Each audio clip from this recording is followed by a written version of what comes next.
estar conosco. E nós estaremos com Cristo, né?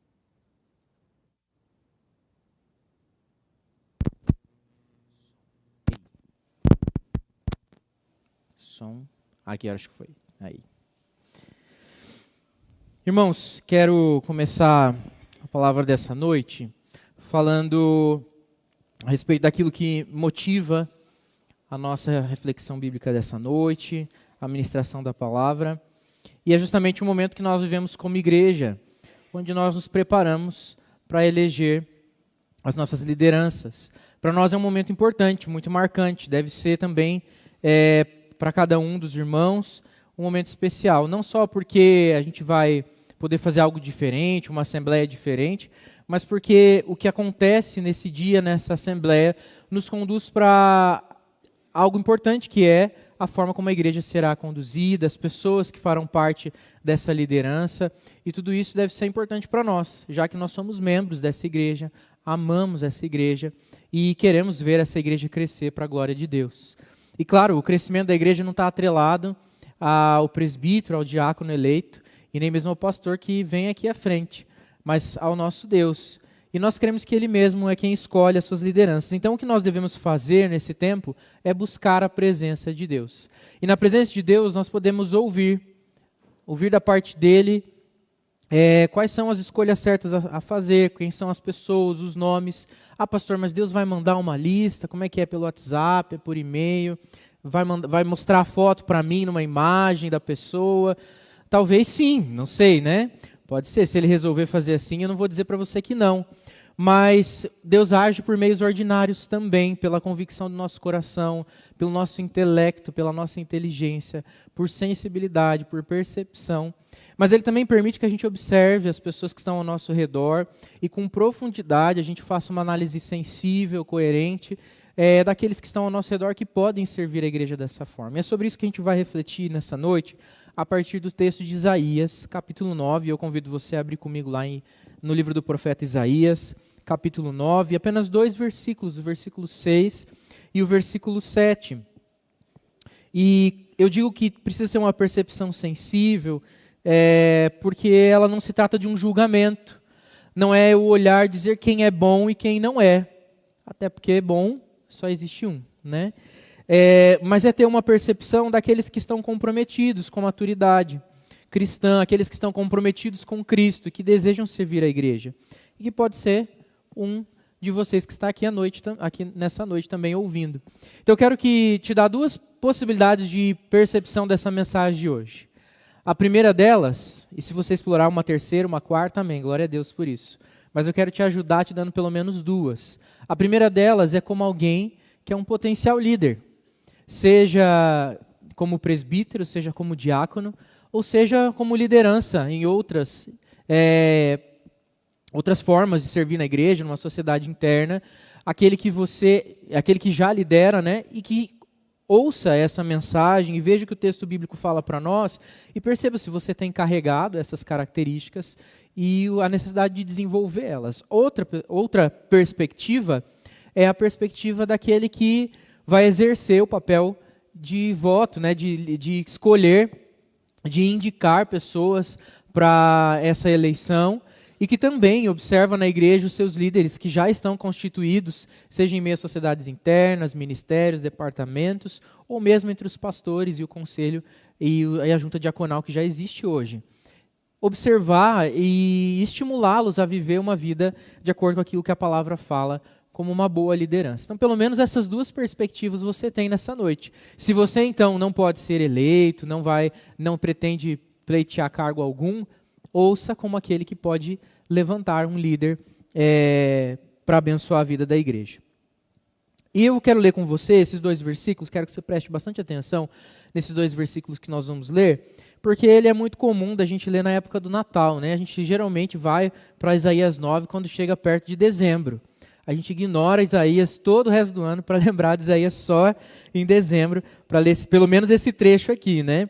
Mas eu quero que você perceba aí junto comigo, pelo poder do Espírito Santo, que pode iluminar a nossa mente nessa noite, que esse texto tem muito a nos ensinar, muito mais do que simplesmente a lembrança do Natal, ainda que seja algo realmente maravilhoso. O texto diz assim: porque um menino nos nasceu, um filho se nos deu. O governo está sobre os seus ombros, e o seu nome será Maravilhoso Conselheiro, Deus Forte, Pai da Eternidade, Príncipe da Paz. Ele estenderá o seu governo, e haverá paz sem fim sobre o trono de Davi e sobre o seu reino, para estabelecer e para o firmar com juízo e com justiça, desde agora e para sempre. O zelo do Senhor dos Exércitos fará isso. Vamos orar mais uma vez? Deus, nós estamos aqui diante da sua palavra, lemos ela em voz alta, lemos ela silenciosamente, observando com os nossos olhos, mas queremos apreender com a nossa mente aquilo que o Senhor tem para nos ensinar. Não só com a nossa mente, mas que a partir daquilo que o Senhor faz na nossa mente, isso possa transformar toda a nossa forma de viver, de sentir, de perceber as coisas do reino de Deus. Nós queremos, ó Deus querido, nessa noite, a partir desse texto, olhar mais para Jesus, nos aproximarmos mais de Cristo, aprendermos mais do Senhor, aumentarmos a nossa comunhão uns com os outros e principalmente com o Senhor. Instrui, ó Deus, o teu povo, a tua igreja, fala, Senhor, através de mim, apesar de mim, tem misericórdia da minha vida, ó Deus, mas me usa para poder levar a mensagem que o Senhor tem preparada para cada coração nessa noite. Fala, Deus querido, com o teu povo, é no nome de Jesus que nós oramos, crendo na certa resposta que o Senhor nos dará. Amém. Amém. Irmãos, essa mensagem de hoje leva o título de Jesus, o líder perfeito, e por isso o modelo perfeito também.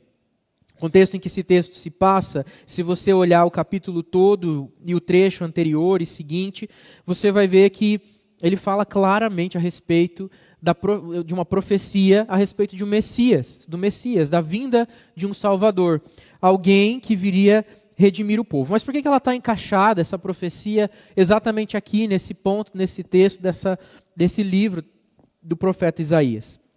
O profeta Isaías profetiza num tempo antes de o povo de Jerusalém ser atacado pelos assírios, e ele profetiza justamente sobre esse acontecimento. Ele fala que o povo será então invadido pelos assírios e o reino de Judá sentirá esse impacto fortemente, sofrerá muito com tudo isso, e vem como parte de correção do Senhor. Mas que mesmo com tudo isso que eles passassem, esse período de guerra, de grande conflito, de grande tristeza, há a promessa de uma bênção maravilhosa do Senhor que vai atuar sobre o povo de Deus de tal forma que eles nunca viram antes. E misturado então a isso, vem a profecia do Messias, da chegada de um descendente de Davi, alguém da linhagem do rei Davi, que viria e assumiria o trono, o governo do povo, de tal maneira que traria paz, livraria o povo de toda aflição.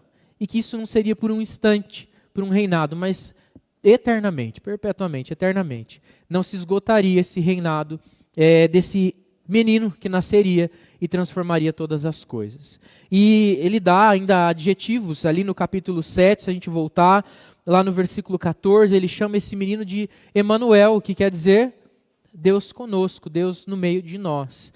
Ele dá várias, então, características que são muito específicas. E quando a gente olha com calma, não só esses trechos aqui, mas ao longo de todo o livro do profeta Isaías, nós vamos observar ele fazendo referências à vinda do Salvador, à vinda do Messias. Eu quero lembrar você que esse texto é escrito numa época, pelo menos 700 ou mais do que 700 anos antes mesmo de Jesus nascer. Então talvez possa parecer estranho pensar que ao escrever esse livro ele dissesse, depois que passar o tempo do ataque dos assírios, de toda a aflição que o povo vai sentir, vai nascer um menino. Parecia, a gente olhando essa linha da história, fala, nossa, essa é uma promessa muito longe, muito distante, como é que eles iam provar disso?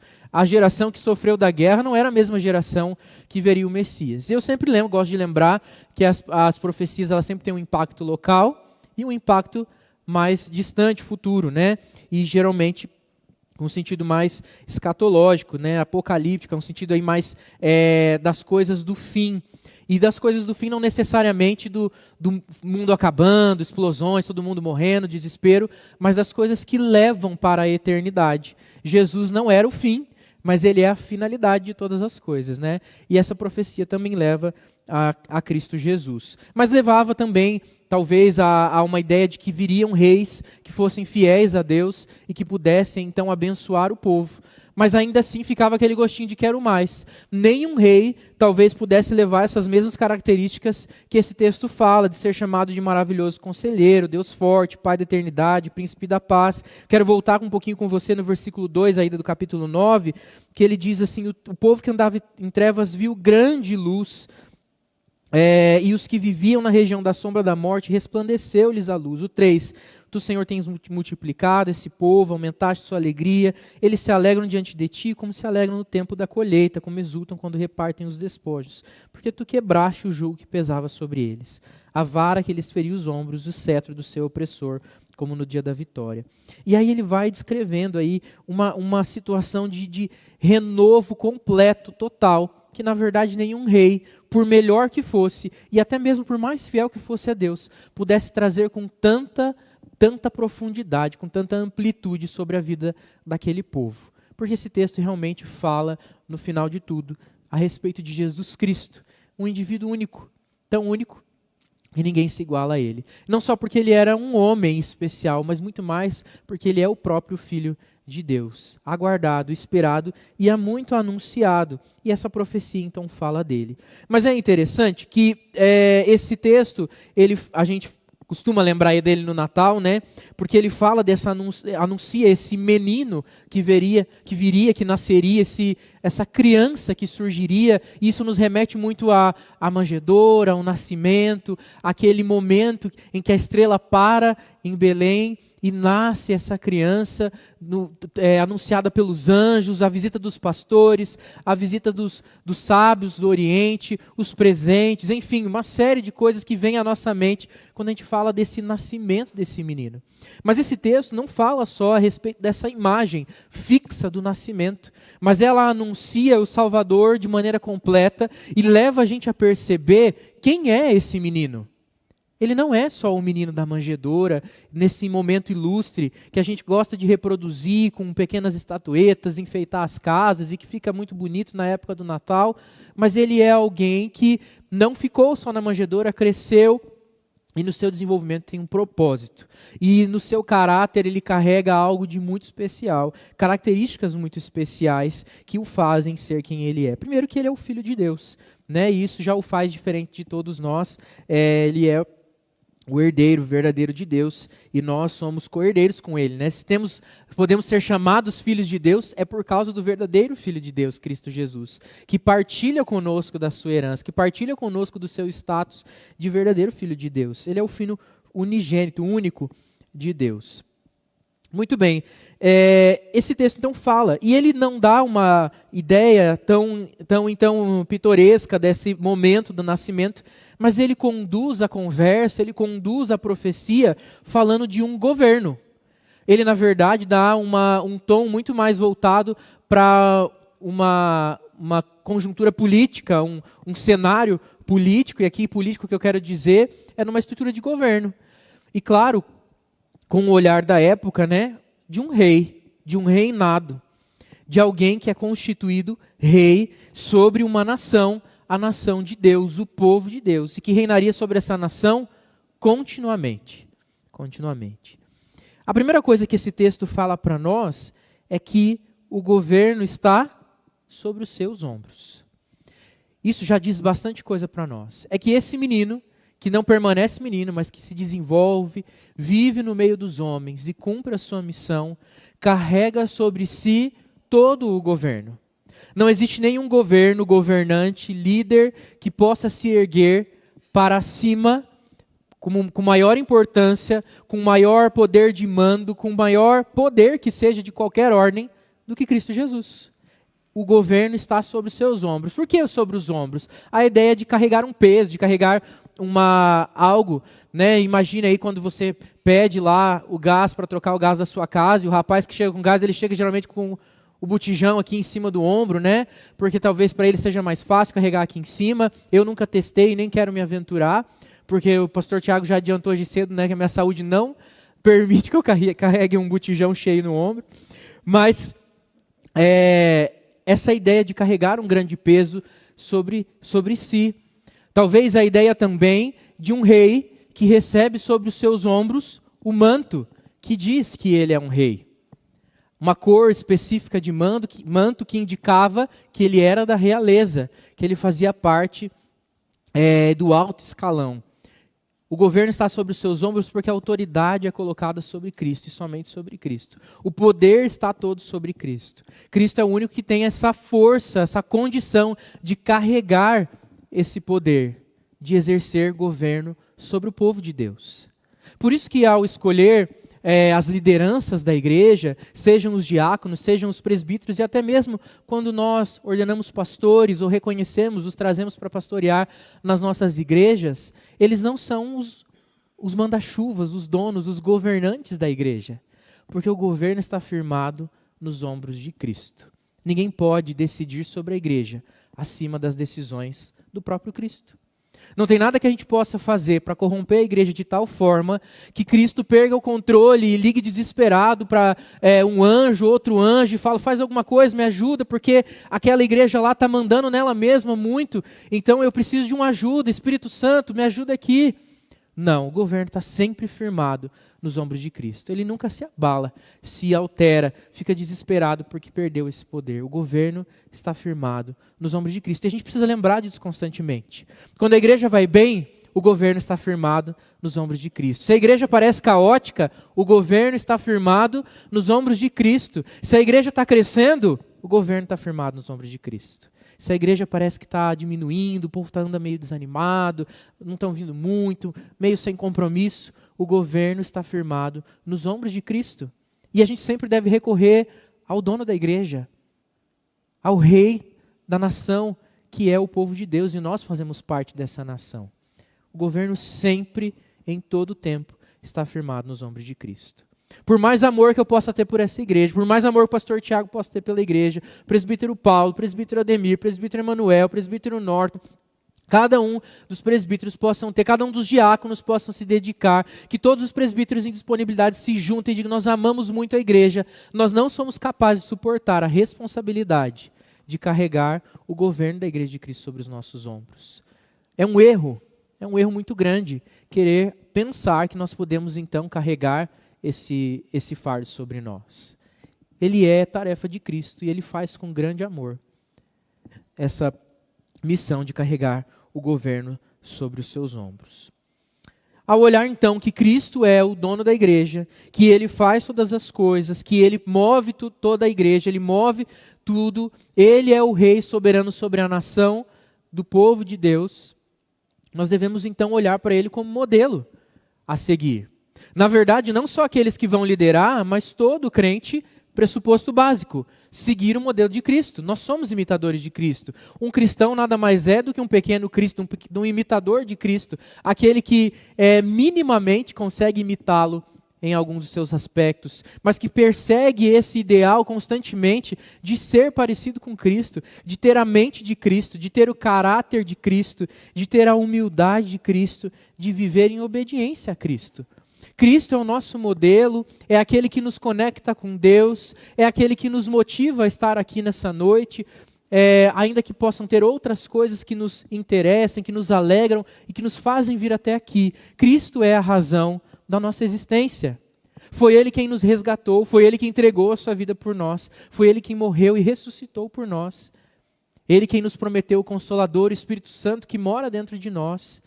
Ele que refez o caminho até Deus Pai pelo seu sangue para nós. É por causa de Cristo que nós estamos aqui. Ele é o nosso modelo. E por isso todo aquele que almeja liderar a igreja, servir no corpo de Cristo como líder, precisa olhar para Cristo. O modelo de Cristo deve ser aquele que a gente persegue. Até porque não existe como nós fazermos nada, sermos nada, se a gente não estiver debaixo daquele o qual o governo está sob seus ombros. Não existe vida desgarrada do rei que reina sobre todo o mundo, sobre todas as coisas e que sustenta todo o universo e que com certeza reina sobre a sua igreja. É o cabeça do corpo que é a igreja de Cristo, Cristo cabeça. Nós os membros desse corpo que é o corpo de Cristo. Então, aqueles que são chamados a liderar, aqueles que são chamados a andar com Cristo, precisam copiar o modelo de Cristo. Mas hoje eu quero, de forma muito específica, direcionar aqueles que estão, então, almejando, ou aqueles que olham e observam aqueles que podem ser potenciais líderes dessa ou de qualquer outra igreja de Cristo, que se reúne, que se constitui em alguma cidade, em algum bairro, algum local. Nós devemos observar o modelo de Cristo. E se essa pessoa tem buscado esse modelo para exercer liderança sobre a vida da igreja. Todos nós podemos exercer liderança de alguma forma. Todos nós podemos exercer liderança dentro da igreja, na vida comum, liderança dentro do lar, liderança no trabalho. Todos nós podemos ter essa oportunidade. Algumas pessoas vão até dizer que o cristão verdadeiro, ele é cabeça, ele não é cauda, ele sempre deve liderar. Mas eu acho essa uma ousadia muito grande. Alguns são chamados para liderar e outros não. Dessa perspectiva que a gente sempre tem que estar ocupando um cargo de chefia no trabalho, ou que o crente de verdade, aquele que prospere, sempre é dono de algo, ou manda em pessoas, ele nunca é o empregado, ele é sempre o empreendedor, ele nunca é o que senta, ele é sempre o que está fazendo. Em algum nível sim, mas essa ideia de que a gente sempre tem que ter a voz de comando em tudo, talvez ela seja um pouco deturpada. A ideia é que sim, que nós devemos liderar os relacionamentos da nossa vida. Por exemplo, nós não devemos ser conduzidos pelos outros, mas devemos conduzir os nossos relacionamentos, porque quem carrega a verdade? Aqueles que conhecem a palavra de Deus. Se nós entendemos assim, não podemos ser conduzidos por aquilo que as pessoas dizem que nós devemos fazer. Devemos conduzir pela orientação do Espírito Santo na nossa vida. Nós podemos sim liderar no trabalho, ainda que a gente seja empregado, do mais baixo escalão, que manda pouco. Não porque a gente sai mandando e dando de dedo em cada um, mas porque a gente sabe exatamente qual é o nosso papel e a gente lidera a nossa própria função. A gente toma a rédea daquilo que a gente está fazendo para fazer aquilo com excelência, com retidão. Nós lideramos sobre as nossas decisões para ter coerência, para ter ética. E nesse sentido, sim, nós podemos liderar. Mas eu quero falar mais especificamente ainda para aqueles que lideram de maneira formal na igreja de Cristo e para aqueles que vão procurar por esses líderes, que vão tomá-los como referência, que vão tomá-los como pessoas aptas para dirigir a igreja. Quando a gente fala dos presbíteros e dos diáconos, então, que são esses indivíduos responsáveis por conduzir a igreja de Cristo, nós vemos que a palavra de Deus ela é muito específica, como o texto que a gente vem falando aí nas escolas bíblicas, de 1 Timóteo capítulo 3, que dão características diretas, específicas. Ele faz um briefing, ele dá exatamente quais são as características que tem que ter um presbítero e um diácono para liderar a igreja. Mas a gente não pode esquecer que ele só dá essas características partindo do primeiro pressuposto, que é estar debaixo da liderança de Cristo, e que é ser um imitador desse Cristo, que é buscar o modelo de Cristo. E aí sim buscar as demais características, e é aí que eu me detenho a partir desse texto. Esse Cristo que tem o governo firmado sobre os seus ombros, esse texto nos mostra qual é o modelo de liderança que ele tem. Cristo recebe aqui, na profecia de Isaías, nomes reais, nomes de realeza. E se você, talvez como eu, possa ter confundido por muito tempo, achando que eram duas palavras, maravilhoso e conselheiro, duas características, mas é uma só. Eu, por muito tempo, achava que era maravilhoso era um, conselheiro era outro. Mas é um só, maravilhoso conselheiro. O segundo é Deus forte. O terceiro é Pai da eternidade. E o quarto nome de realeza que Cristo recebe é Príncipe da Paz. Esses não são só nomes bonitos, mas eles empregam significado de tal forma que eles mostram para nós qual é o modelo de liderança de Jesus. E que é esse modelo de liderança que a gente deve perseguir para conduzir a igreja de Cristo. E é esse modelo de liderança que a gente deve procurar para indicar, escolher e se submeter às lideranças de Cristo na igreja, aos líderes que são escolhidos para liderar na igreja de Cristo. Então vamos olhar com calma aí cada uma dessas características e aprender o que realmente quer dizer maravilhoso conselheiro, Deus forte, Pai da eternidade e Príncipe da Paz. O primeiro deles, então, ali no versículo 6 que nós lemos, diz que Cristo, esse menino que nos foi dado, cujo governo está sobre os seus ombros, é um maravilhoso conselheiro.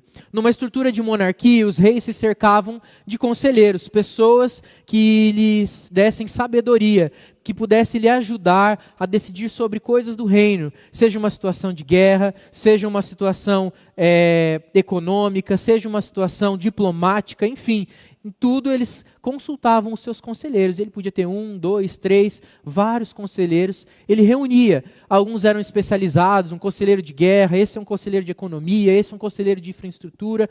Isso variava de acordo com o seu reino. Mas os reis se cercavam de conselheiros, porque é bom ter um conselheiro. Não é bom quando você está em conflito com alguma coisa, quando você precisa tomar uma decisão, saber que você pode procurar alguém mais experiente, ou que tem uma maturidade maior, ou que já viveu aquela situação muito parecida e você fala, você me dá um conselho? Você pode me ajudar? O que você faria nessa situação? Ou me ajuda a pensar quais são as possibilidades aqui e ali. É bom você chegar e conversar com o seu cônjuge, você com a sua esposa, com o seu esposo, e buscar com ele um conselho, vocês ali sentarem e fazerem um conselho familiar, e descobrir aquilo que é melhor para a família. Como é bom a gente poder partilhar isso. Mas é muito ruim quando você vai buscar um conselho e você começa a ouvir aquela pessoa falando uma série de coisas e fala, meu Deus, isso não faz sentido nenhum. Tudo que eu não quero na minha vida é esse conselho que eu acabei de ouvir. Uma pessoa totalmente despreparada, você acha que ela vai te dar um bom conselho e ela nitidamente dá um conselho que você fala, não é nem que eu não gostei, é que não faz sentido mesmo. É péssimo quando você acha um mau conselheiro. Mas aqui diz que Cristo é um maravilhoso conselheiro. Os conselhos que Cristo dá são baseados numa sabedoria muito diferente, muito elevada. Muito melhor do que qualquer outra sabedoria. Cristo tem a sabedoria maravilhosa, perfeita, divina. Não só sabedoria, mas estratégia. Cristo vem e faz as coisas de maneira estratégica. Você já conseguiu observar, quando você olha os evangelhos e vê Cristo trabalhando, fazendo, que Ele faz as coisas de maneira estratégica? Porque Ele tem sabedoria, como um bom conselheiro que é. Jesus caminha e faz os seus trechos de viagem, indo para Cafarnaum, Nazaré, Galiléia, enfim, os lugares que Ele se movimenta, mesmo quando Ele é muito pequeno, tudo isso é feito com grande estratégia. Porque um bom conselheiro é um bom estrategista, ele orienta bem o seu rei. Ele o ajuda, ele não o atrapalha. Cristo é estratégico quando ele usa parábolas para ensinar o povo, para que aquela pessoa mais simples, menos estudada, possa obter conhecimento profundo sobre Deus. Porque ele é um maravilhoso conselheiro. Cristo exerce, então, sabedoria, estratégia, ele sabe os meios certos para alcançar a vitória. Não a vitória, né? A vitória sobre o pecado. A vitória sobre o pecado. Ele sabe qual é o caminho certo. Jesus não se confundiu. Inclusive não perdeu tempo. O ministério de Jesus não foi durante a sua vida toda, mas a palavra diz que o ministério dele durou cerca de 3 anos. Puxa vida, 3 anos. Eu demorei 4 só para me formar.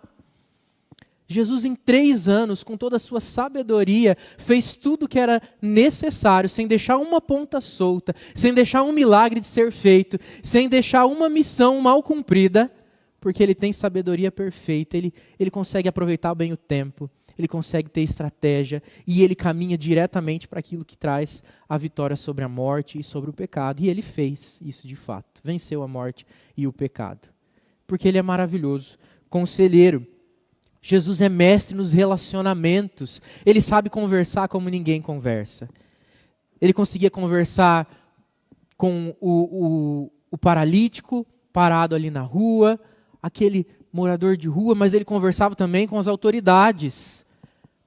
Conversava com os fariseus, ariscos que só, e ele sabia exatamente a forma de falar com cada um deles. Era mestre nos relacionamentos. Ele cativava a mulher no poço, e falava ao coração daquele que sofria com uma grande doença. Falava com aquele que era do seu povo, mas também com o estrangeiro, o romano, que pede por um milagre, o centurião. Ele conversava com todos, porque ele é um maravilhoso conselheiro. Ele tem a destreza nos relacionamentos. Jesus é um maravilhoso conselheiro porque ele é firme nos seus princípios. Ele não se alterou, ele não precisou negociar, ele não precisou dar jeitinho em momento algum. Aliás, a firmeza nos seus princípios fez com que ele fosse perseguido, que ele tivesse que escapar de situações de perigo, que ele tivesse que pedir, não fale ainda, não é o tempo de contar sobre mim. Vai chegar a hora que as pessoas vão ouvir do meu nome. Não fale sobre esse milagre, não conte que fui eu que fiz.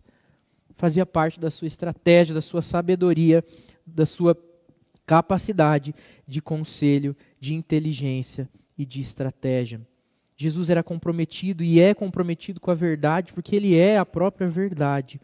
Jesus é cheio de conhecimento. Um bom conselheiro não pode ser vago, raso. Ele precisa de conhecimento, ele buscava conhecimento. E Jesus tinha a palavra de Deus sempre na ponta da língua. Quando o próprio Satanás vem tentá-lo no deserto, ele não responde nem com palavras improvisadas. Ele responde com a Escritura. Ele responde com a Escritura porque ele conhecia essa Escritura muito bem. Quando ele vai na sinagoga, ele lê a Escritura e fala: essa profecia se cumpriu hoje e eu sou essa profecia. Ele anunciava dessa palavra porque ele conhecia essa palavra muito bem. Sempre pronto a falar dessa palavra, anunciar. Como bom conselheiro, ele assistia os seus e não os desamparava. Como a gente, quando busca um conselho, sabe que essa pessoa vai ter um cuidado conosco. Jesus também assiste os seus e não os desampara. Ele é atento às necessidades do povo, porque os conselheiros precisavam não só conhecer as necessidades do rei, mas as necessidades do povo, para dar uma resposta plausível, para que aquela resposta não fosse fora de realidade, que não atendesse simplesmente uma classe elitizada, ou que olhasse só para o pobre, de tal forma que fosse responsável com o recurso do reino. Mas ele tinha um olhar equilibrado, ele é sensível às condições do povo. Jesus é esse maravilhoso conselheiro que observa e conhece as necessidades do povo, que conduz bem os seus liderados e que recompensa aqueles que são fiéis. Essa é uma característica do governo de Deus, do governo de Jesus. Já tem aí um grande desafio para aqueles que desejam liderar. Ser parecido com Cristo é ser um maravilhoso conselheiro. É claro que na nossa limitação humana, nós não alcançaremos a perfeição e a plenitude que Cristo alcança. Mas devemos perseguir o modelo de Cristo e imitá-lo sempre que possível, pedindo a sua ajuda constantemente. O segundo nome que Cristo recebe aqui, que também diz respeito de como ele governa o seu povo, é que ele é Deus forte. A palavra aqui, Deus forte, pode ser também lida como Deus, como um forte guerreiro. Ele é como aquele que defende a sua nação. Era muito comum também que os reis daquela época tivessem os seus valentes ou os seus campeões. Se você aí já está familiarizado com esse contexto da monarquia, você já viu os filmes, né, onde antes dos exércitos combaterem, quem já assistiu Troia aí vai lembrar dessa cena, que tem uma cena, antes de combaterem, eles escolhem os seus campeões. Então luta um mais forte de um lado contra o mais forte do outro. Isso poderia evitar uma guerra inteira. Essa mesma imagem que tenha em mente quando você lê que Cristo é Deus forte, como um guerreiro poderoso. Deus não é forte simplesmente porque Ele manda alguém defender você. Mas a palavra de Deus diz que Deus é escudo, que Ele é refúgio.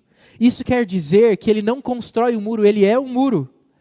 Que Ele não te dá a armadura, mas Ele é a própria armadura. O tiro vem primeiro nele. Ele não é aquele que manda você guerrear, mas é aquele que vai à sua frente e puxa o fronte de guerra. Ele é o Deus forte que defende a causa do seu povo e é o primeiro a se ferir e a doar a sua vida. Ele foi o primeiro a se entregar. Jesus, que é Deus, é aquele que defende com todas as forças e que tem toda a força para defender, para resistir a todo o mal, sem precisar de ajuda de ninguém. Como um campeão, ele vence por todo o exército, para que o exército saia intacto, sem uma ferida. Ele vence por nós. É esse tipo de liderança que Jesus exerce. A liderança que não fica mandando ordens do seu trono, mas que vai e que se entranha no meio do povo, se mistura em meio aos soldados e que se destaca porque está sempre na frente, levando primeiro golpe de espada, a primeira flecha dos arcos, o primeiro tiro de canhão. É Ele que leva. Ele que defende os seus lá da frente. Ele tem toda a força para resistir todo e qualquer inimigo que se levante. Ele é o nosso refúgio e escudo e nós podemos confiar na sua liderança perfeita. E Ele não só vencerá, mas Ele já venceu todas as lutas. Ele venceu por nós e estamos seguros debaixo da sua proteção perfeita. O terceiro nome que Jesus recebe é Pai da eternidade. Isso pode dar um pouco de confusão na nossa mente, porque nós podemos pensar, poxa, mas o Pai não é Jesus, é verdade? Se você já ouviu falar da Trindade, nós temos Deus Pai, Deus Filho e o Deus Espírito Santo. Jesus é o Deus Filho, a segunda pessoa. Então como ele pode ser o Pai da eternidade? Um rei no Oriente Médio Antigo era chamado de Pai da nação. Ele tinha essa ideia de que ele era o pai de toda aquela nação. Ele tinha um exercício paternal de cuidado. Ninguém podia pensar melhor em cuidar da nação do que ele. Ninguém era mais preocupado com o bem-estar do seu povo do que ele, porque ele era o pai dessa grande família constituída. E não é assim mesmo que Deus se coloca sobre nós, como nosso pai cuidadoso? Jesus não se coloca aqui no lugar de Deus Pai. A profecia não é conflituosa, ela não é contraditória sobre as pessoas da Trindade, mas ela nos lembra que Cristo se coloca como aquele que cuida de nós, assim como um bom pai cuida de seus filhos, e também nos lembra que tudo aquilo que é do Pai é do Filho, porque eles são um só, e o próprio Cristo fala isso lá nos Evangelhos. Jesus tem um cuidado terno sobre nós, Ele olha para cada uma das nossas necessidades e Ele nos acolhe. Ele é o nosso pastor e nada nos faltará. Não foi isso que nós lemos no início do culto, Salmo 23? Que Ele é o nosso bom pastor, que dá a vida pelas suas ovelhas, que entrega a sua vida por nós. Também fala nos Evangelhos. Ele está sempre conosco, capítulo 7, versículo 14, que eu já citei. Diz, olha lá comigo, vamos olhar o texto lá. Isaías 7,14. Portanto, o Senhor mesmo lhes dará um sinal, eis que a virgem conceberá e dará à luz a um filho, e lhe chamará Emanuel, porque ele não é o Deus distante, mas ele é o Deus conosco. Emanuel significa Deus conosco. Ele é o Pai da eternidade porque Ele faz isso de perto, Ele cuida do seu rebanho de perto. Ele não é o líder que fica no seu gabinete, Ele não é o líder que fica sentado na sua cadeira luxuosa e mandando de longe, mas Ele é o líder que está no meio do povo, porque Ele cuida do povo, Ele abraça o povo, Ele olha com carinho e conhece o seu próprio povo. E Ele não faz isso um pouco, Ele não faz isso por um instante, Ele não faz isso só no começo para cativar, mas Ele faz isso como Pai da eternidade, Ele faz isso eternamente. Ele é Pai pela eternidade e Ele é o Pai da eternidade. Ele é o Pai que garante a eternidade, esse cuidado perpétuo para nós. Esse cuidado que não se extingue, mas que mesmo quando a nossa vida acabar aqui, nós podemos ter certeza que encontraremos esse Pai da eternidade, lá na eternidade, continuando sendo cuidadoso com cada um de nós. Ele tem sensibilidade e atenção. E se nós lembrarmos aí, revisitarmos a história dos evangelhos, nós vamos ver Jesus sendo atencioso com as crianças, falando, deixem eles virem, deixem eles chegarem perto de mim. Eles são o reino dos céus. Ele olha aquele mais simples, a viúva, o pobre, o aleijado. Mas ele também tem a sensibilidade para aqueles que são ricos.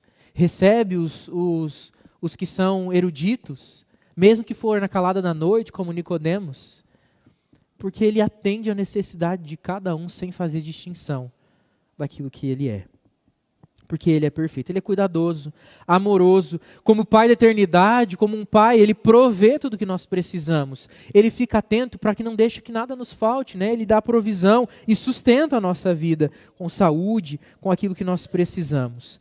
Como Pai que é da eternidade, ele é um modelo perfeito e constante. Um pai deve ser um modelo para os seus filhos. Aquele filho que gosta de vestir o sapato do pai, que gosta de pôr a roupa do pai, porque ele olha o pai como um herói, e nós podemos olhar para Jesus, o nosso Deus, muito mais do que como um herói, mas como o nosso Deus, o nosso Pai amoroso de verdade.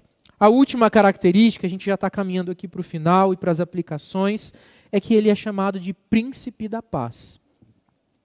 E aí a última característica, mas por isso não menos importante, mas nos lembra que Cristo, na sua liderança, no seu governo, ele ministra paz. Aonde ele vai, aonde ele está, ele leva paz. E não somente paz mental, paz de espírito, uma sensação de paz, uma tranquilidade, uma sensação de calmaria, de diminuir o batimento do coração, de deixar a respiração mais profunda, da gente se sentir tranquilo, muito mais do que isso. Ele traz paz com Deus, Porque mesmo quando o coração estiver acelerado, a mente conturbada, nada pode desfazer a paz que Jesus traz, porque é a paz com Deus. E essa é a paz que a gente mais deve perseguir, a paz que a gente mais deve procurar, é justamente a paz com Deus. E só Jesus pode nos conduzir à paz com Deus, porque só Ele pode restaurar o nosso relacionamento com Deus, que foi terminado, que foi estragado, que foi deturpado pelo pecado. Por causa do pecado nós não podemos chegar a Deus, mas Cristo nos purifica de todo o pecado, porque Ele é o príncipe da paz. Esse dos nomes é o único que carrega de fato uma ideia ligada à realeza diretamente, porque ele usa a palavra príncipe, né, que está ligado a uma posição de governo, o filho do próprio rei. E ele é esse governador de paz. Cristo concede paz, paz eterna, paz que não se acaba, paz que não se esvai. E com essa paz ele concede todas as bênçãos que estão incluídas para aqueles que provam de uma vida com Deus. Com essa paz ele traz para nós a possibilidade de viver aqui, em comunhão, da gente estar junto, da gente aprender junto, da gente ler a palavra junto, poder explicar a palavra um ao outro e perceber as coisas maravilhosas que Deus nos dá. Ele permite que a gente prove de qualidade de vida abundante, que é o que a palavra nos diz, que não é só uma alegria instantânea, momentânea, não é só um momento legal aqui, mas a gente pode provar em cada instante do nosso dia dessa paz e das bênçãos que essa paz nos traz. E com essa paz ele amplia as fronteiras do seu governo. O versículo 7 diz que ele estenderá o seu governo e haverá paz sem fim sobre o trono de Israel, sobre o seu reino, para estabelecer e o firmar com justiça e com juízo, agora e para sempre. A paz de Deus se aplica sobre nós com justiça e com juízo sobre as nossas vidas. E essa paz se estabelece pelo evangelho da paz, pela boa nova, pela boa notícia, pela propagação do evangelho. Quando o evangelho é propagado, é anunciado, o príncipe da paz estende as fronteiras do seu governo. A família de Deus cresce, a nação de Deus cresce. Olhando então para cada uma dessas características de Cristo, como maravilhoso conselheiro, Deus forte, Pai da eternidade, príncipe da paz, e com tudo isso que inclui, eu convido você para fazer um exercício de olhar para a sua vida e daqueles que te cercam, que você deseja aí indicá-lo para como liderança da igreja, que você tem tentado observar. Observe que um líder da igreja de Cristo, ele precisa carregar essas mesmas características. Ele precisa minimamente persegui-las, ainda que ele não tenha todas elas. Ele precisa ser um maravilhoso conselheiro. Ele precisa buscar sabedoria, conhecimento, destreza nos relacionamentos. Ele precisa ser uma pessoa que busca a instrução do povo de Deus, que zela pela instrução, pela verdade, comprometido com os princípios verdadeiros, com os princípios bíblicos. Deve ter a palavra sempre na ponta da língua, estar pronto para pregá-la, falá-la, anunciá-la a todo aquele que necessita. Ele deve imitar a Cristo, que é um líder, que é um Deus forte. Um líder para a igreja de Cristo não pode ser um líder mandão, mas ele tem que ser aquele que vai na linha de frente sempre. Ele tem que ser o primeiro a levantar a cadeira. Ele tem que ser o primeiro a pegar a vassoura. Ele tem que ser o primeiro a limpar, pegar o pano de chão, limpar as janelas, enfim, qualquer coisa, né? Estou aqui falando exemplos de formas de servir, mas são tantas formas que a gente pode servir a igreja de Cristo. Ele tem que ser o primeiro a abraçar o visitante. Ele tem que ser aquele que é acolhedor, que se move para servir. Hoje pela manhã a gente falava sobre isso, e às vezes para aquela dúvida, puxa, é obrigatório que o presbítero, para ser eleito, tem que ser diácono, né? E fica dúbio isso na nossa cabeça. Não, não existe isso, porque não é plano de carreira, né? E são chamados distintos. Mas é claro que a gente consegue perceber que no exercício da diaconia, o serviço, a possibilidade, a oportunidade de servir, ela é nítida. Esses irmãos nos servem. Esses irmãos são exemplos de serviço no nosso meio. E nós devemos ter muita gratidão com eles, com cada um dos diáconos da igreja. Muito respeito pelo ofício que eles exercem. E claro, para exercer o presbiterato, também precisa servir. Não é obrigatório ser diácono, passar pela diaconia, mas é obrigatório ser alguém que serve. É obrigatório. Ser alguém que está disposto a dar a sua vida pelo rebanho de Cristo, a sacrificar do seu tempo, dos seus recursos, a andar a segunda milha, a imitar Jesus na sua liderança como Deus forte. Precisa ser alguém desprendido. Alguém desprendido, pronto para servir. Aquele que é extremamente pomposo não se encaixa, porque ele provavelmente não vai querer sujar as mãos. Mas o verdadeiro líder está sempre com as mãos sujas, mas sujas do trabalho, né? Limpas do pecado, mas sujas do trabalho. Está sempre trabalhando, está sempre na linha de frente, está sempre se doando pela igreja de Cristo, para a glória de Deus, não para a glória própria, não pelo reconhecimento pessoal, não para se sentir útil, mas porque ele sabe que esse é o seu compromisso com a igreja. Aquele que lidera a igreja precisa imitar a Cristo como Pai da eternidade. Puxa, como fazer isso, né? Como imitar a Cristo como Pai da eternidade? Lembre que um pai é aquele que cuida, o líder da igreja precisa ser cuidadoso com as ovelhas. Ele não pode estar tão focado no trabalho que ele esquece de estar lidando com pessoas. Não é verdade? Você já foi num hospital que as pessoas estão tão acostumadas com o ambiente que ele esquece que está lidando com pessoas? E aí você leva aquela agulhada de mau jeito no braço para tomar um remédio, ou o médico trata você como um número e esquece que você é um paciente, uma pessoa que está sofrendo uma dor. É muito ruim isso, quando as pessoas esquecem que estão lidando com pessoas. E às vezes a gente pode fazer isso no meio da igreja, liderar, esquecer que a gente está lidando com pessoas. Tão focado nas atividades, nas tarefas, que a gente esquece que nós estamos lidando com histórias, com pessoas que têm um coração, que têm um sentimento, que têm necessidades, que têm conhecimento para partilhar. Aquele que imita Jesus para liderar a igreja como Pai da eternidade, ele é sensível com as pessoas ao seu redor. Ele pastoreia o rebanho de Cristo. Ele cuida das ovelhas de Deus, porque sabe que o Senhor mesmo chama para fazer isso.